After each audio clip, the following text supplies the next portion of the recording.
7ই September 2025 পূর্ণগ্রাস চন্দ্রগ্রহণ ঘটতে চলেছে। এই চন্দ্রগ্রহণ কোথায় কোথায় দেখা যাবে, গ্রহণের স্থিতিকাল কতক্ষণ থাকবে, ভারত ও বাংলাদেশে কি এই চন্দ্রগ্রহণ দেখা যাবে, গর্ভবতী মায়েরা কি কি সতর্কতা নেবেন এবং সকলের জন্য কোন নিয়ম নিষেধ মানতে হবে, গ্রহণের সূতককাল কখন থেকে শুরু হবে, 2025 সালে বছরের এই শেষ চন্দ্রগ্রহণের সমস্ত তথ্য জেনে নিন আমাদের আজকের এই পর্বে।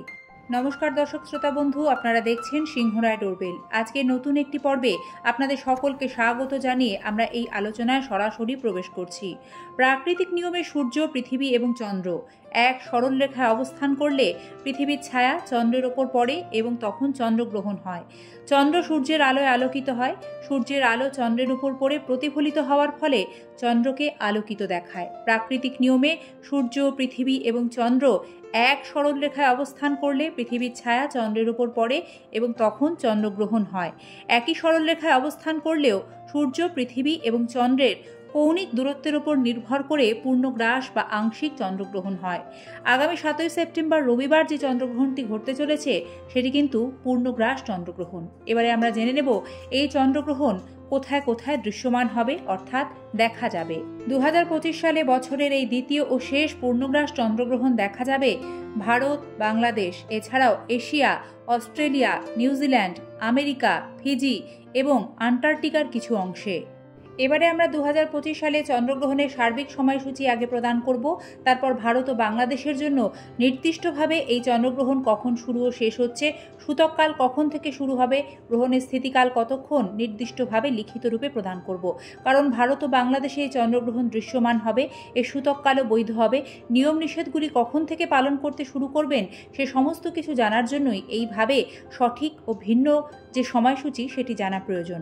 বছরের দ্বিতীয় চন্দ্রগ্রহণ সার্বিকভাবে শুরু হচ্ছে 7ই সেপ্টেম্বর রবিবার রাত 9:58 এবং 8ই সেপ্টেম্বর রাত 1:27 এই চন্দ্রগ্রহণ শেষ হবে। জ্যোতিষীদের মতে 7ই সেপ্টেম্বর দৃশ্যমান চন্দ্রগ্রহণ সম্পূর্ণ লাল দেখাবে, যা ব্লাড মুন নামেও পরিচিত। এবারে দেখে নিন ভারতে এই চন্দ্রগ্রহণের নির্দিষ্ট ও সঠিক সময়সূচি। ভারতের সময় অনুসারে পূর্ণগ্রাস চন্দ্রগ্রহণ শুরু হচ্ছে 7ই সেপ্টেম্বর রাত 9:57। পূর্ণগ্রাস আরম্ভ হচ্ছে রাত্রি 11টা, গ্রহণ মধ্য রাত্রি 11:41। পূর্ণগ্রাস গ্রহণ সমাপ্তি রাত্রি 12:23। যেহেতু রাত 12টা পার করে যাচ্ছে তাই এটি 8ই সেপ্টেম্বর হচ্ছে এবং এই চন্দ্রগ্রহণ পূর্ণরূপে সমাপ্ত হবে 8ই সেপ্টেম্বর রাত 1:27। এই গ্রহণের স্থিতিকাল ভারতবর্ষের জন্য থাকবে 3 ঘন্টা 30 মিনিট। এবারে বাংলাদেশ সময় অনুসারে সময়সূচিটি দেখে নিন। বাংলাদেশ সময় অনুসারে এই পূর্ণগ্রাস চন্দ্রগ্রহণ আরম্ভ হবে 7ই সেপ্টেম্বর রাত্রি 10:27। পূর্ণগ্রাস গ্রহণ আরম্ভ হবে রাত্রি 11:30। গ্রহণ মধ্য রাত্রি 12:11। যেহেতু রাত 12টা এক্ষেত্রে পার হচ্ছে তাই 8ই সেপ্টেম্বর ধরা হবে। গ্রহণ সমাপ্তি রাত্রি 12:53। এক্ষেত্রেও গ্রহণ পূর্ণরূপে অর্থাৎ মোক্ষ সমাপ্তি রাত 1:27। গ্রহণের স্থিতিকাল বাংলাদেশের ক্ষেত্রেও 3 ঘন্টা 30 মিনিট থাকবে। এই পূর্ণগ্রাস চন্দ্রগ্রহণের সূতককাল কখন শুরু হবে? চন্দ্রগ্রহণ শুরু হওয়ার প্রায় 9 ঘন্টা আগে সূতককালের প্রভাব শুরু হয়। যে জায়গাগুলিতে এই চন্দ্রগ্রহণ পূর্ণরূপে দৃশ্যমান হবে অর্থাৎ দেখা যাবে সেই সকল জায়গাতেই কিন্তু সূতককালের প্রভাব প্রযোজ্য হবে। এই সময়ের মধ্যে পুজো, অন্যান্য শুভ কাজ নিষিদ্ধ। এছাড়াও গর্ভবতী মায়েদের ক্ষেত্রেও কিছু সতর্কতা থাকে। আসন্ন চন্দ্রগ্রহণের সূতককাল 7ই সেপ্টেম্বর দুপুর 12:57 শুরু হবে এবং চলবে রাত 1:27 পর্যন্ত।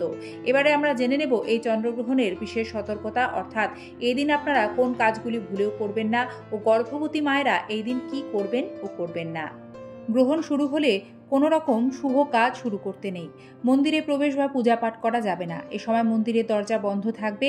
গ্রহণ শেষ হবার পর পরিষ্কার, পবিত্রতা ও শুদ্ধিকরণ না করলে সেখানে পূজা করা নিষিদ্ধ। রান্না ও খাবার সংক্রান্ত বিধিনিষেধ। সূতক ও এই চন্দ্রগ্রহণ চলাকালীন নতুন কোনো খাবার রান্না করা যাবে না। ইতিমধ্যে তৈরি করা খাবারে তুলসী পাতা অবশ্যই মিশিয়ে সংরক্ষণ করতে হয়, তবে তুলসী পাতা কিন্তু সূতক বা গ্রহণ শুরু হওয়ার আগেই সংগ্রহ করে রাখবেন। গ্রহণ চলাকালীন কোনো শাক সবজি কাটা যাবে না। গর্ভবতী মহিলারা চন্দ্রগ্রহণ শুরু হলে আর বাড়ির বাইরে বেরোবেন না, কারণ এই গ্রহণের পার্শ্ব প্রতিক্রিয়া বা খারাপ প্রভাব গর্ভস্থ শিশুর ওপর পড়তে পারে বলে মনে করা হয়। তার জন্যই এই নিষেধাজ্ঞা। গর্ভবতী মহিলাদের চন্দ্রগ্রহণ দেখা উচিত নয়, কারণ এই গ্রহণের থেকে নির্গত খারাপ রশ্মির প্রভাব তাদের চোখকে প্রভাবিত করতে পারে এবং গর্ভস্থ সন্তানের ওপরেও খারাপ প্রভাব আনতে পারে। চন্দ্রগ্রহণ চলাকালীন গর্ভবতী মহিলাদের কোনো রকম ধারালো জিনিস যেমন ছুরি, কাঁচি, ছুঁচ ইত্যাদি ব্যবহার করা উচিত নয়। এ সময় সেলাই করবেন না, হাত পা বাঁকা করে বসবেন না। এতে অনাগত সন্তানের সমস্যা হওয়ার আশঙ্কা রয়েছে বলে জানা গিয়েছে। এছাড়াও বিশেষ সতর্ক থাকবেন, এই গ্রহণ চলাকালীন গর্ভবতী মায়েরা সবজি কাটবেন না। এছাড়াও গর্ভবতী মহিলাদের এই চন্দ্রগ্রহণ চলাকালীন কোনোভাবেই গাছপালা স্পর্শ করা উচিত নয়। সেই সঙ্গে গ্রহণ শেষে স্নান করে ঘরে গঙ্গাজল ছিটিয়ে দিতে হবে।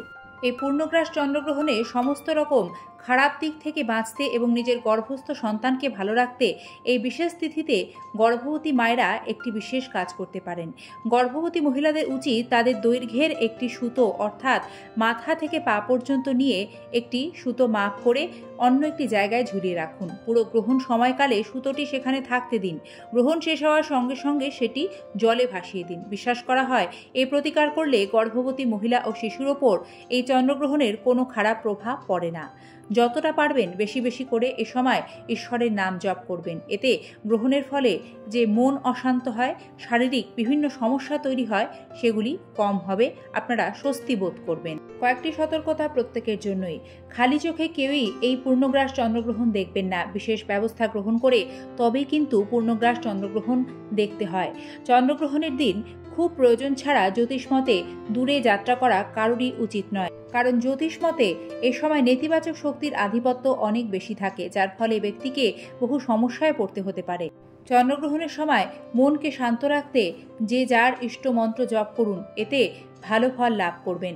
চন্দ্রগ্রহণের পরে বিশুদ্ধ জল দিয়ে স্নান করা উচিত এবং দরিদ্রদের দান করলে ভালো ফল লাভ করা যায়। চন্দ্রগ্রহণের পরে পুরো ঘরবাড়ি পরিষ্কার করতে হয়, এতে ঘরের সমস্ত নেতিবাচক শক্তি দূর হবে।